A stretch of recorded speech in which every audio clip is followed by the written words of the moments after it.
Hi guys, today we're going to go ahead and start Chapter 2. Chapter 2 is Linear Relations and Functions, and today we're going to cover Section 2.1 and 2.2, which is Relations, Functions, and Linear Equations. And our target goals for today is that you will be able to identify parts of relations, including domain and range, x-intercept, y-intercept, and what makes a function. So let's go ahead and just look at the very top of your notes. It says the table shows average and maximum lifetimes for some animals, okay? They want us to represent this data as ordered pairs with average lifetime being the x value. So average lifetime being the x, I'm just going to label that on my chart. So this is my x, and maximum lifetime being the y value. Well, basically they can all be paired up like so. So I'm just going to go ahead and write them out. So I have the ordered pair 1228, 1530, 820, 1220, and 2050. That's how you can go ahead and get ordered pairs from a table. Now if we look here, at the very top, we have our ordered pairs listed from the table before. So we want to look and talk about what is domain and what is range. So what you need to know is that domain is your x values. Well, that makes range all of your y values. And we're going to talk about what makes something a function. To be a function, you cannot have any, each x value has to be paired with only one y value. So let's just go ahead and look at an example. Okay, this first one is a mapping. It gives the domain and the range. So remember, domain is your x and your range is your y. And so let's go ahead and list what the domain is. Typically when you list the domain and range, you put them in alphabetical order. So for this one, my domain is 8, 12, 15. Then my range is 20, 28, 30. Now we need to decide if this mapping is a function. Well, each x is paired with only one y, so yes, this is a function. Now we're going to look at a table and how to decide if a table is a function or not. The way you do that is by the vertical line test. Okay, so if no vertical line intersects a graph in more than one point, then the graph represents a function. So if you were to take a pencil or your hand and go up and down across each graph, okay, so here's an example, here's one line, and take this line and carry it all the way through, you would see that it's only touching one point at a time. So this is a function. If we look at the other example though, if I put a vertical line in here, notice it is touching 2 points at one time.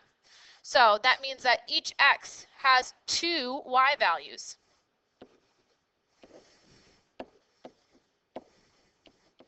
So this is not a function. No function. No func. Okay. And as you see down here below, it shows a special relationship in which each element in the domain pairs with exactly one element in the range. That's the important thing. Exactly one. There cannot be more than one y. Okay. So let's go ahead and look at the next example.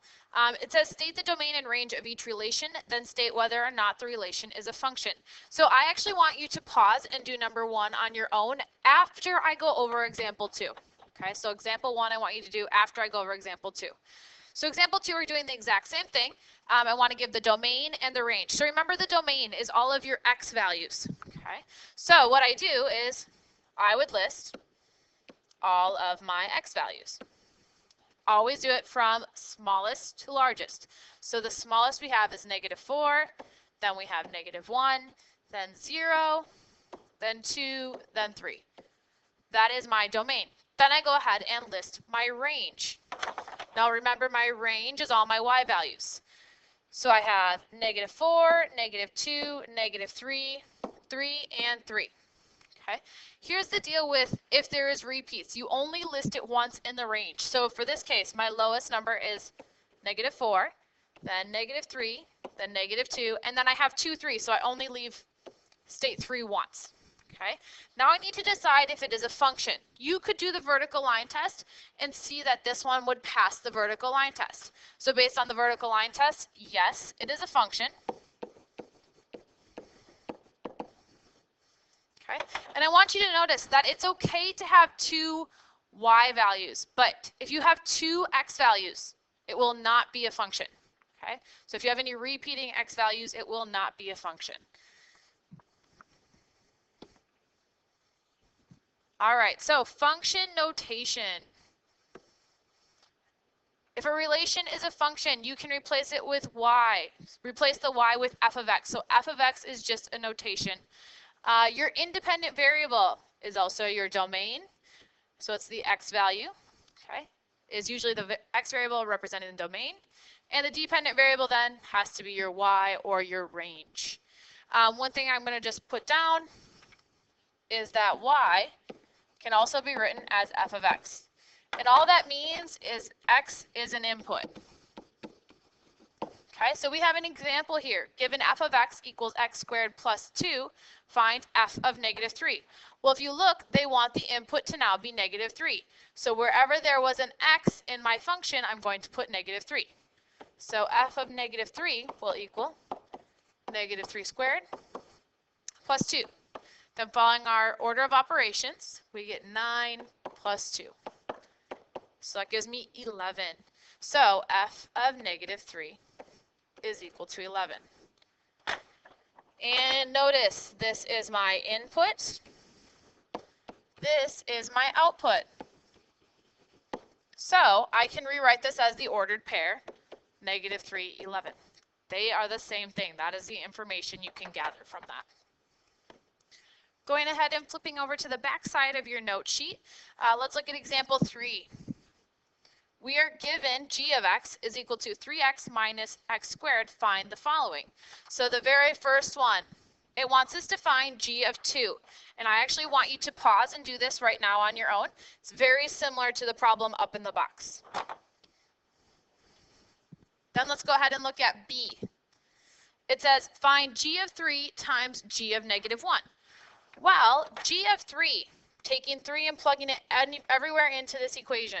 So I would have 3 times, so once again using this equation up here, times 3 minus 3 squared.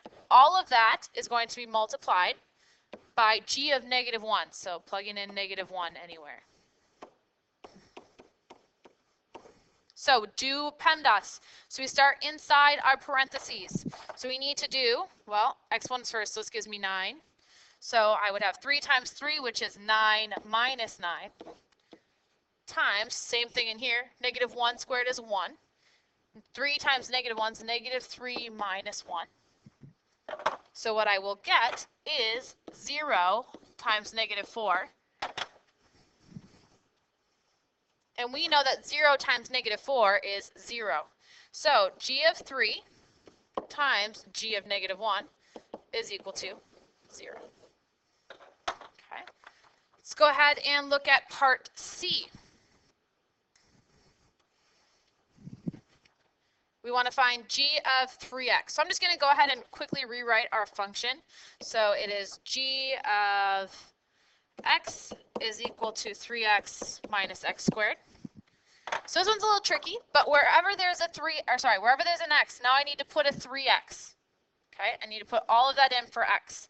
So g of 3x is equal to 3. Now there's an x, so I put 3x, minus, there's an x, so I have 3x squared.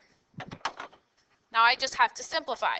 Well, 3 times 3x is 9x, minus, this exponent goes to each part in here, minus 9x squared. And then we always write our answers in standard form, so g of 3x is equal to, we do highest exponent to lowest, so negative 9x squared plus 9x, and there is g of 3x. We're going to go ahead and stop the video there for today. We will pick up the rest in class tomorrow, so have a nice night, and I will see you then.